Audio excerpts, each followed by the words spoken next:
It started on a Thursday night, one of those bitterly cold evenings when silence blankets the house like a suffocating shroud.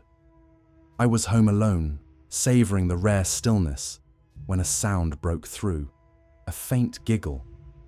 It was soft, distant, almost playful.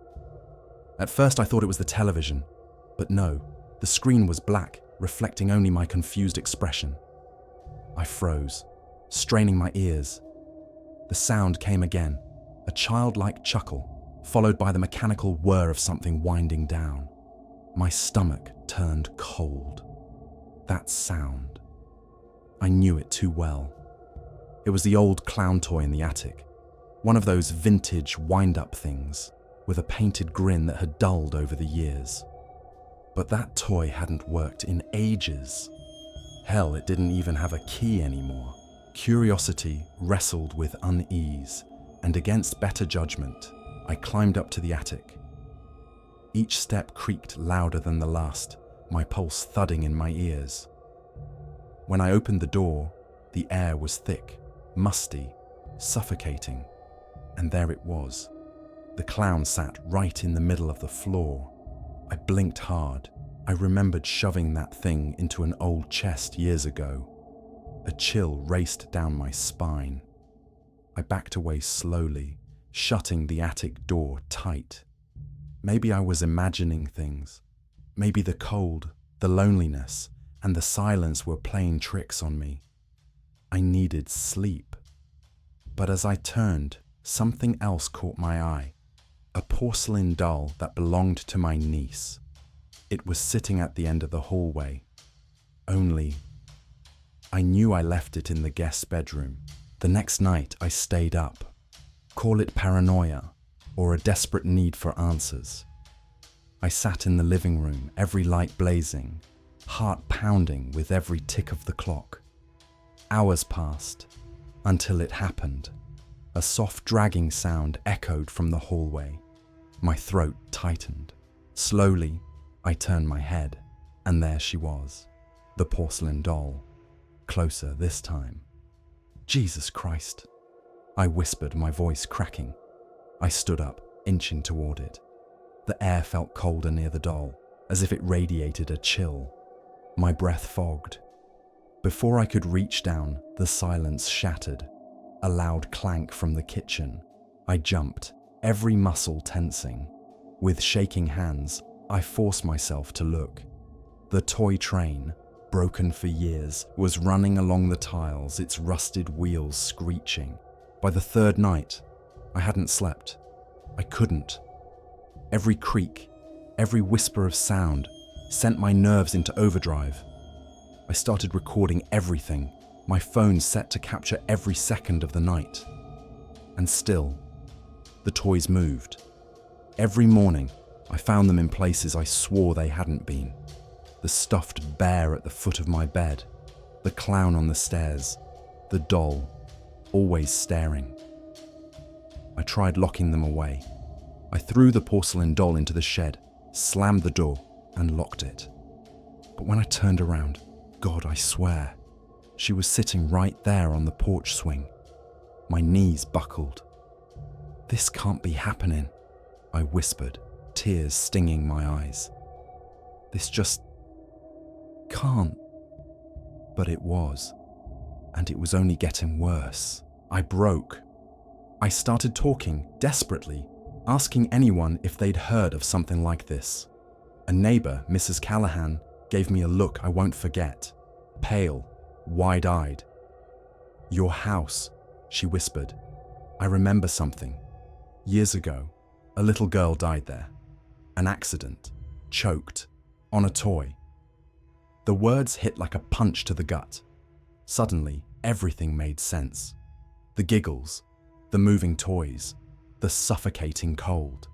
"She's still here," Mrs. Callahan added, voice trembling. "They never moved her toys. They just left them, waiting." That night, I sat there, surrounded by those cursed toys. "What do you want?" I choked out.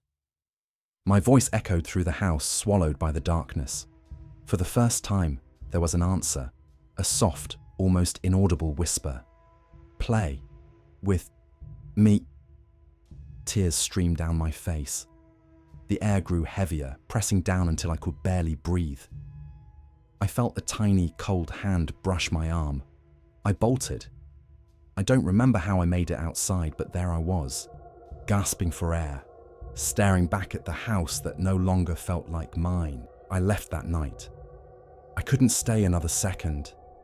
They say your mind can play tricks, but this was real. The footage on my phone, all gone, wiped clean, like it never happened. But the scratches on my arms, the marks on the floor, those stayed. Sometimes, late at night, I swear I hear it still. The faint sound of a toy winding up, laughter drifting on the wind. And every now and then, I see her, a small shadow watching from a distance, waiting. Because once you hear the toys, once you play their game, they never really let you go. Days turned into weeks, but sleep never came easy. I rented a small apartment across town, neutral, bland, safe, or so I thought. Yet somehow, the nightmares followed. Every night, I'd jolt awake drenched in sweat, the sound of that damned clown's mechanical laughter echoing in my ears. It didn't make sense. I had left. I wasn't in that house anymore. One evening, I poured myself a drink, something to calm the nerves. As I raised the glass, I caught it, a reflection in the darkened window, a figure, small, fragile, a girl no older than 7, staring straight at me with hollow, lifeless eyes. My glass slipped from my hand, shattering on the floor. No, this isn't real, I whispered, breath shaky, my heart pounding so loud it felt like the walls could hear it. Against all logic, I knew what I had to do. The girl, she wasn't done with me, and I couldn't run forever.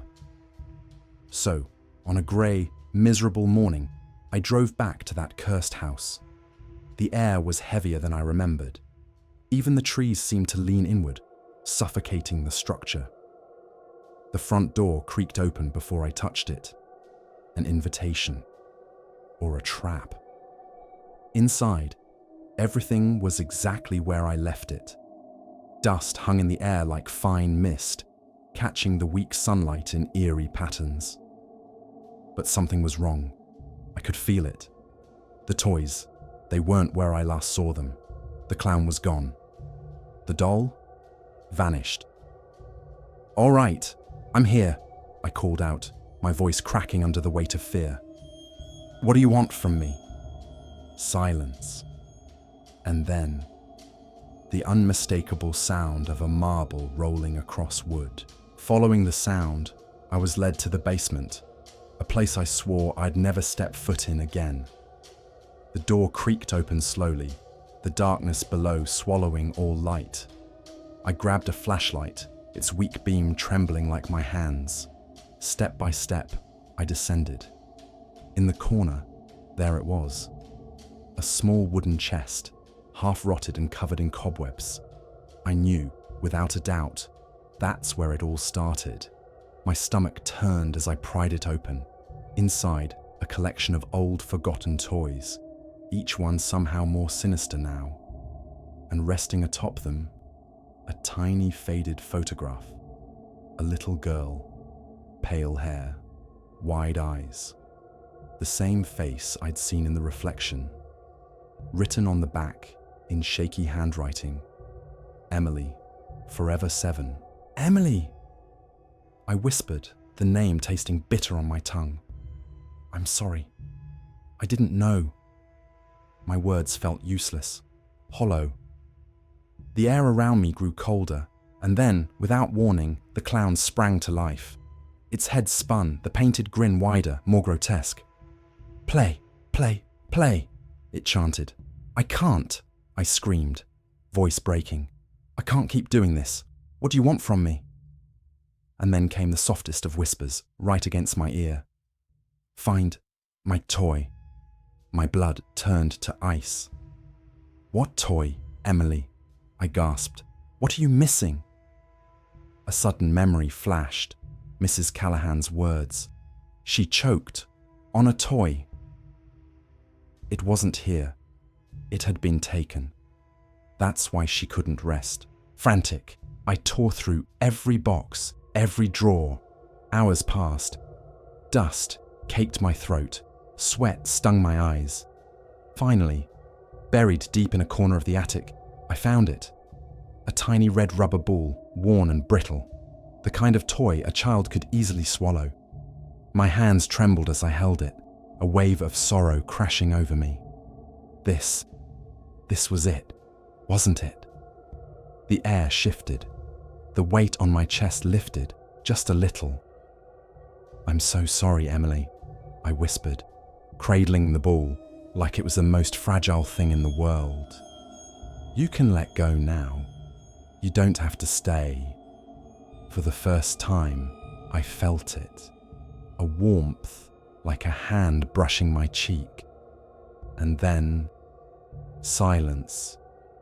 True, deep silence. At dawn, I walked to the old oak tree behind the house, its roots gnarled, twisting deep into the earth. Carefully, I dug a small hole, placed the ball inside, and covered it. "Rest now," I murmured, my voice breaking. "You're not forgotten." The wind stirred, carrying with it a soft, childlike giggle, not mocking, but peaceful. For the first time in weeks, I exhaled. Deep, cleansing. I knew then. She was gone, truly gone. The house, the toys, they felt empty now. No eyes watching, no laughter in the shadows. I sold the house a month later. Never look back. But even now, there are nights when I wake up, heart racing, certain I've heard that giggle again. Maybe it's just the memory, maybe some things stay with you. But I keep a small picture of Emily tucked away in my wallet. A reminder of the night I met the girl who just wanted someone to find her toy and set her free. And every time I pass by a toy store or hear a child's laugh, I remember. Not everything that haunts us means harm. Some spirits are just waiting to be heard.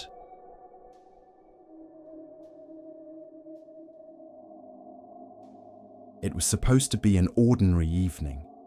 David had just gotten home from work, exhausted, the way every middle-aged man feels after a long day. The house smelled faintly of lavender-scented candles, the kind his wife adored. But something felt off. An eerie silence hung in the air. Too still, too perfect. Even the familiar hum of the refrigerator seemed muted. David paused in the living room, his eyes drifting toward the narrow hallway leading to the playroom. That room hadn't been touched since his niece Emma's last visit 2 weeks ago. She was the only child they entertained here. But tonight, something about that door, slightly ajar, made his stomach clench. He swore he had closed it. "Probably Sarah," he muttered, brushing off the unease. But as he took a step closer, he heard it, a faint, rhythmic creaking, like the sound of a rocking horse. His breath hitched. There was no one else home. Standing still, David strained his ears. The sound continued, slow, deliberate. Every nerve in his body screamed at him to ignore it, to walk away. But curiosity, or maybe pride, pushed him forward. "It's just the old floorboards," he reasoned aloud, voice wavering. With trembling fingers, he pushed the door open. The sight inside made him freeze. The antique wooden rocking horse in the corner, it was moving. Not violently, not fast, just a slow, chilling sway back and forth, as if an invisible child sat upon it. He blinked hard, his mind racing for an explanation. A draft? A loose floorboard? "Jesus Christ," he whispered, staring. "What the hell?" And then he nearly stumbled back. A soft giggle echoed in the room. high-pitched, playful, a sound no man in his right mind could imagine hearing alone in a house. David's heart pounded as his eyes swept across the room. Emma's dolls sat haphazardly on shelves and chairs, cheap plastic faces frozen in grins. But, wait. One of them, had it always been on the floor? He crouched down slowly, inspecting the doll, a ragged old thing with fraying hair and a stained dress. Emma had called it Lily. She never liked Lily much, always said it looked sad. "You weren't there before," David muttered. He was sure of it. He picked up the doll and nearly dropped it. It was warm. Panic surged. He forced himself to laugh, shaking his head. "I'm being ridiculous," he mumbled. Still, a chill ran down his spine. The doll stared back at him with dead, glassy eyes. He set it back on the shelf, deliberately this time. "I need a drink." As he turned to leave, a soft thump echoed behind him. He whipped around, and Lily lay sprawled on the floor once again. David's breath grew shallow. The air felt heavier now, as if the room itself was breathing. "Emma," he called out, half mad with the thought of his niece somehow hiding, pulling a prank. But the house remained still. Then, clear as day, a voice came from behind him, a small, innocent whisper. "Don't leave me." His blood turned cold. Slowly, unwillingly, he turned. Nothing but toys, silent, still. His mouth went dry. "Okay, that's enough," he barked, forcing a laugh that sounded hollow even to his own ears. He stormed out of the playroom, slamming the door shut with trembling hands. He tried to lock it, but there was no lock. "Of course," he muttered bitterly. He leaned his forehead against the door, breathing hard. And that's when he heard it again. The giggle, louder this time, right behind him. Sleep was impossible. David sat on the edge of his bed, glancing at the playroom door down the hall every few minutes.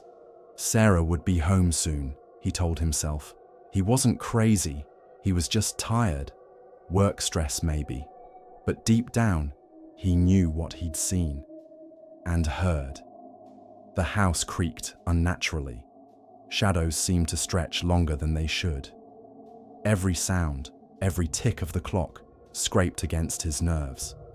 When Sarah finally walked through the front door, he nearly jumped out of his skin. "You okay?"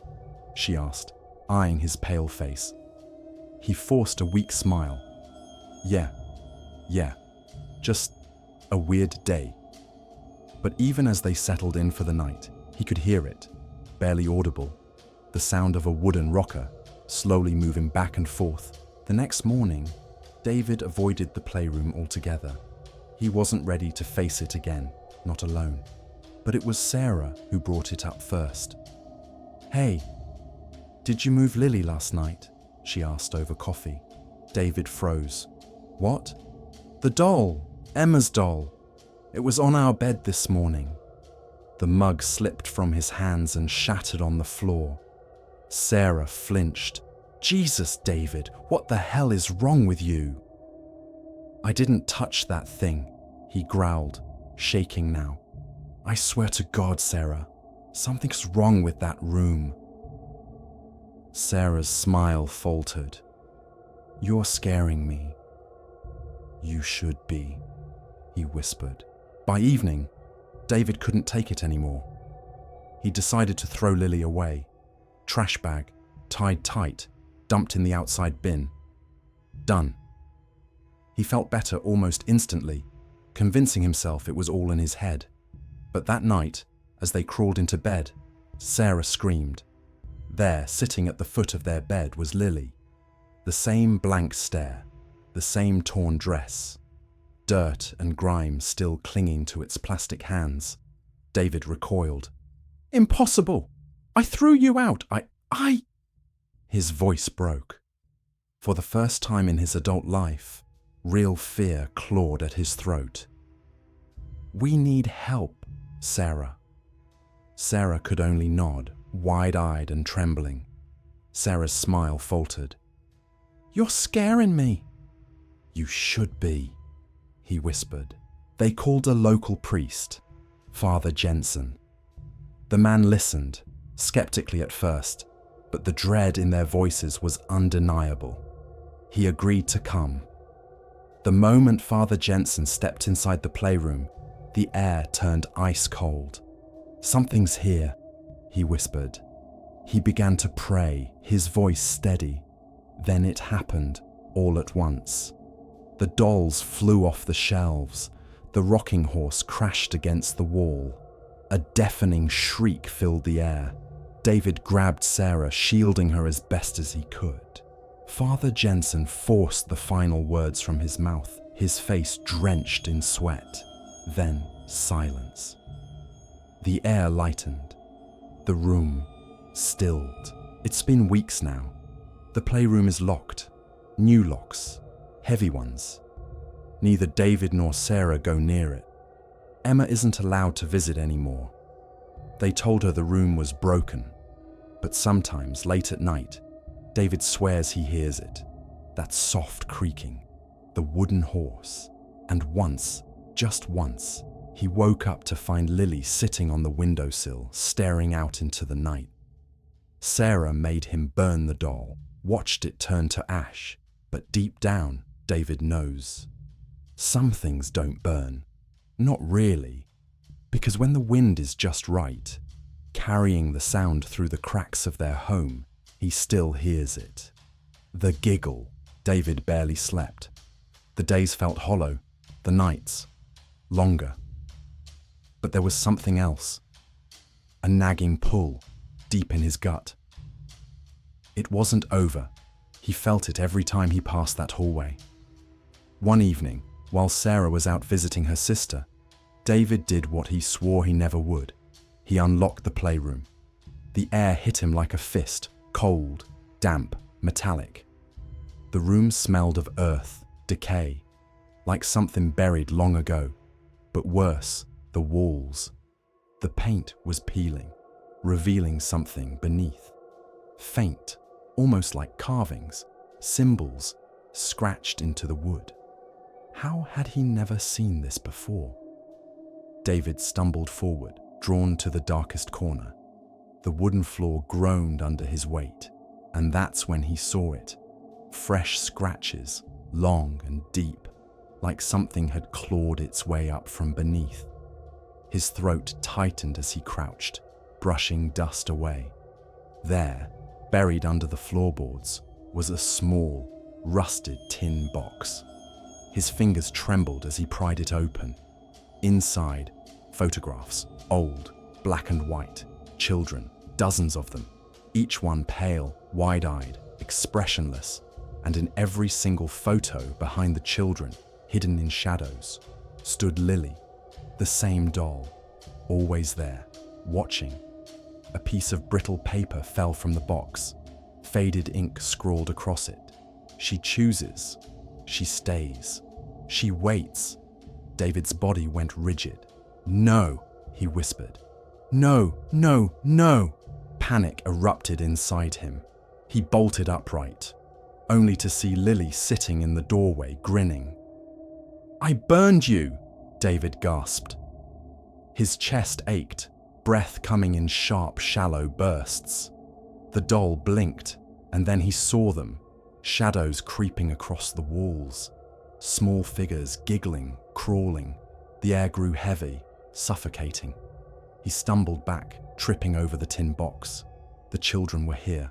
Not real, but real enough. Their translucent faces peered from every corner, empty eyes staring. "Play with us," they whispered in unison. David screamed, a guttural, desperate sound, but it was swallowed by the dark.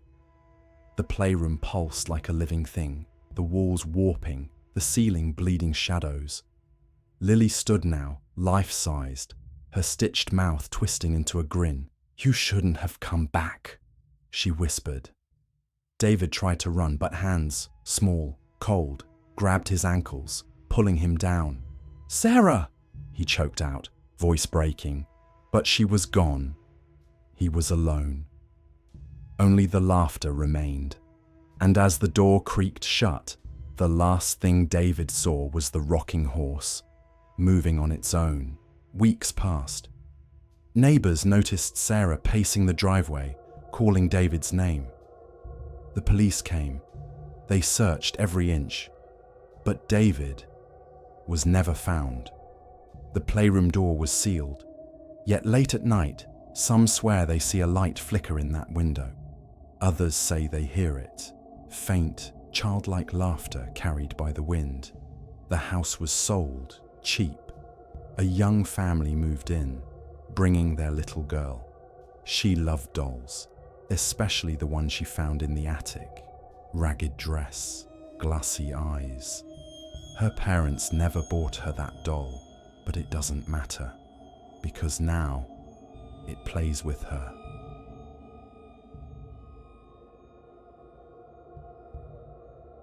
Daniel had always imagined life after divorce would bring a strange kind of peace. A quiet, no longer filled with arguments or silent resentment, just stillness. But as he stood in the living room of his new home, staring at the peeling wallpaper and yellowed ceiling tiles, he realized no one tells you what real silence feels like until it wraps around you like a noose. He took a slow sip of whiskey, staring at the old cardboard boxes the previous owners left behind. Toys. Claire had mentioned that during the rushed sale. They didn't want to take anything, she'd shrugged. Just wanted out. Daniel didn't care. They were just toys, dusty, forgotten. But as the sun dipped low, he swore he felt the house change. The silence grew heavier, charged.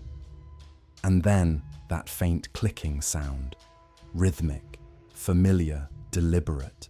The next morning, the sound haunted him. He couldn't stop thinking about it. He almost convinced himself it was nothing. Maybe the house settling. But curiosity itched under his skin. Pulling open the first box, he expected nothing but harmless nostalgia.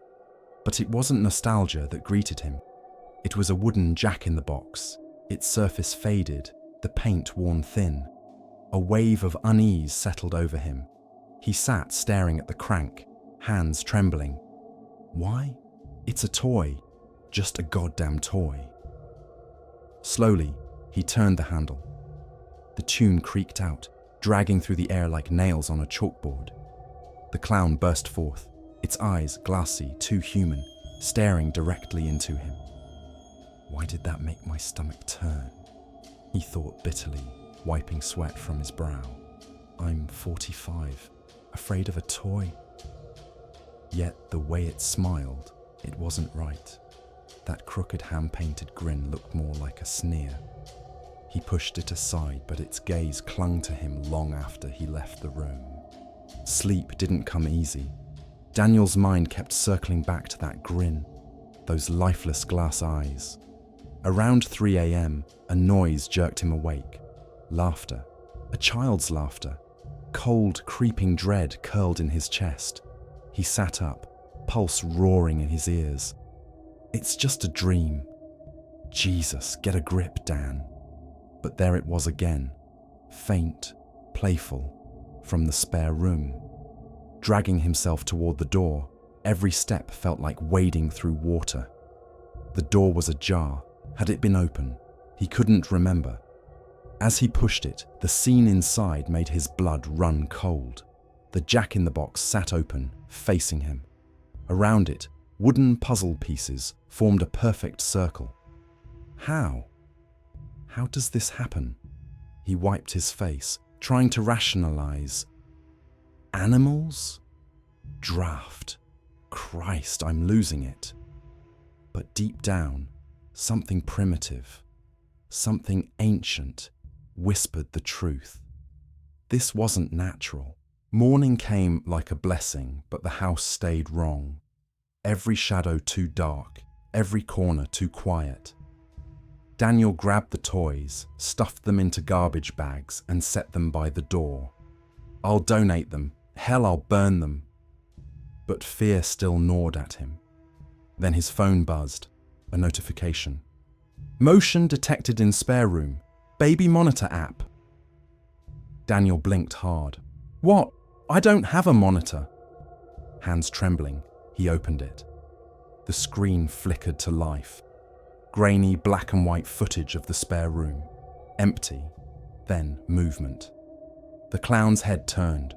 Slow, mechanical, impossible. Daniel gasped, dropping the phone. No, that didn't happen. But the footage replayed. He could feel his sanity splintering, logic clawing for an explanation that wouldn't come. Is someone in this house? Am I losing my mind? This isn't real. That night, Daniel didn't sleep. He sat by the window chain-smoking, staring into the dark until dawn. This ends tonight. Driven by anger and a desperate need for control, he stormed into the spare room, grabbed the box, and slammed it on the table. "All right, you bastard," he growled, voice raw. "Let's play." His hands shook as he turned the crank faster and faster, the music bending into a distorted wail. When the clown popped, Daniel swore it breathed. Lips moved, a whisper, broken, inaudible. But he heard it in his bones. Play. Or stay. He staggered back, bile rising. What? What do you want from me?" The room offered no answers, just that glassy, eternal stare. The next morning, Daniel packed his bags, determined to leave. The car didn't start. The battery was fine, new even. "Okay, just bad luck," he lied to himself. But the truth pressed heavier with every step. His phone buzzed again. The app still there, mocking him. Play or stay. He tried smashing the phone, but the screen stayed lit, frozen on the image of the clown. Waiting. That night, Daniel found the toys arranged on the couch, not thrown, not scattered, but sitting, each one facing the TV. In the center, the clown. He laughed then, a hollow, broken sound. "Fine, you win, I'll play." Tears streaked his face, his voice no longer his own. The days, or maybe weeks, bled into each other. Daniel couldn't tell time anymore. Clocks stopped ticking. His phone died, revived, and died again. Nothing outside mattered. The only world that existed now was inside that house, and inside the game. He followed the toy's rules like a man possessed. Every night, a new task: build, balance, solve. If he disobeyed, the house responded, slamming doors, flickering lights, that unbearable music box tune that gnawed at the edges of his sanity. Sleep became impossible. Even when his eyes closed, his mind remained in that room, staring at the jack-in-the-box, waiting for it to speak again. On the final night, the app on his cracked phone buzzed one last time, even though there was no battery left. "Final game," the message read. Daniel laughed bitterly, the sound dry and alien to his own ears. Final game, huh? What's left of me to take? He staggered into the spare room, skeletal, eyes sunken, more ghost than man. The rules were simple, written in childish scrawl on the wall. Play hide and seek. His breath caught. "With who?" he whispered into the suffocating darkness. "With us," came the answer. Not from the toys, but from the walls themselves. Daniel ran then, through the house, through rooms he thought he knew. But the walls shifted, the corners stretched. No matter where he hid, the laughter found him. Giggling, footsteps, tiny hands brushing his back. Every time he turned, no one was there. Only the faint sound of pop goes the weasel drifting down the halls. At some point, Daniel didn't know when he stopped running. He stood in the center of the living room, hands trembling, staring at the toys now perfectly seated on the couch, waiting. The Jack-in-the-Box sat center stage, its lid closed. "You win!" Daniel choked, collapsing to his knees.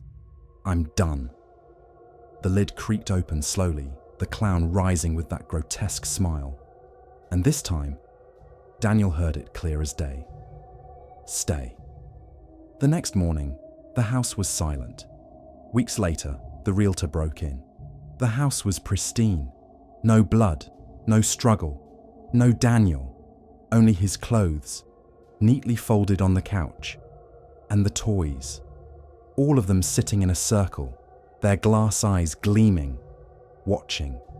The Jack-in-the-Box sat in the center, its head cocked at an unnatural angle, grinning. The house went back on the market. A bargain.